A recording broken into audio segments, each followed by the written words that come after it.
Fil-ġranet li ġejjin ser jibda x-xogħol fuq is-saqaf u twieqi tal-workshop prinċipali tad-Direttorat tal-Manifattura u s-Servizzi fil-qasam industrijali ta' Kordin, dan tħabbar mill-Ministru għax-Xogħlijiet Pubbliċi u l-Ippjanar Stefan Zrinzo Azzopardi li qal li x-xogħol se jsir b'investiment ta' madwar 800,000 euro u mistenni jieħu madwar 4 xhur biex jitlesta.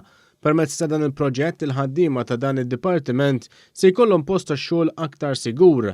Zrinzo Azzopardi saħaq fuq l-importanza ta' xogħlijiet bħal dawn li jiżguraw li ma jintilfux is-snajja u l-ħiliet ta' dawn il-ħaddiema. Dan huwa investiment biex naraw li dan id-dipartiment ikompli saħħaħ il-ħidma tiegħu kif ukoll naraw li jkollna l-aqwa ambjent għal ħaddiema li jaħdmu fih. Id-Direttur tal-Manifattura u s-Servizzi Raymond Caruana spjega kif dan il-proġett se jinkludi xogħol biex jinbidel is-saqaf tal-ħadid u jsir wieħed b'insulated sandwich panels li se jkun maħdum b'mod li fuq u jitwaħħlu pannelli fotovoltaiċi. Barra minn hekk se jinbidlu twieqi ma' oħrajn ġodda li jinfetħu b'mod awtomatiku.